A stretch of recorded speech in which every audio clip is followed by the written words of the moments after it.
Я всегда сторонник, значит, нашего местного всего. Это Дагестан, Краснодар, Кабарда. В общем, все, что здесь, все, что по местности.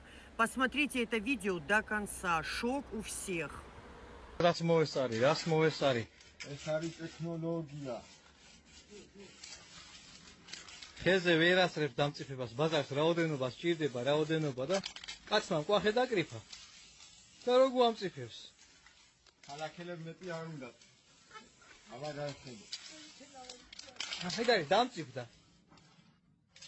Мы даже уже слышали историю, что в Грузии бунт подняли, потому что раковые там заболевания всякие, вот прогрессивные. В общем, бунтанули там за это. Ну, это просто ни в какие ворота не лезет. Друзья, я вам сейчас покажу.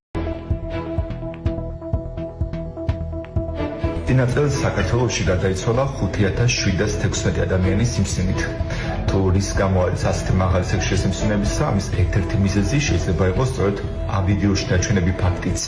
იმის გამო რომ ხილი გაიყიდოს უფრო ადვილად, სწორედ ამიტომ ამატებენ ხოლმე ზედა ამ ორგანულ ნივთიერებებს, რომლებიც ჩვენი სხეულისთვის უკიდურეს ტოქსიკურია. არ ფიქრობთ რომ ასე გარიცხავთ და მათივე მოშორდება ეს ნივთიერებები წყალში არიხსნება და როცა თქვენ მას მიირთმევთ, ისინი თქვენ სხეულს ხის ბოლოს ამ მეორე დღეს საღამოს ადატოვებენ. ისინი თქვენ სხეულში დარჩება თვეების, ზოგჯერ წლების განმავლობაშიც კი და მთელი ამ დროის განმავლობაში მკვეთრად გაზრდიან სხვა დაავადებების, მათ შორის სიმსივნეების რისკსაც. ასე რომ ფრთხილად იყავით და მოერიდეთ მსგავს პროდუქტებს. რას მოვესარი? ეს არის ტექნოლოგია. ხეზე ვერ ასრებს დამწიფებას, ბაზარს რაოდენობა სჭირდება, რაოდენობა და კაცმა მკვახე დაკრიფა. და როგორ ამწიფებს? ქალაქელებ მეტი არ უნდა.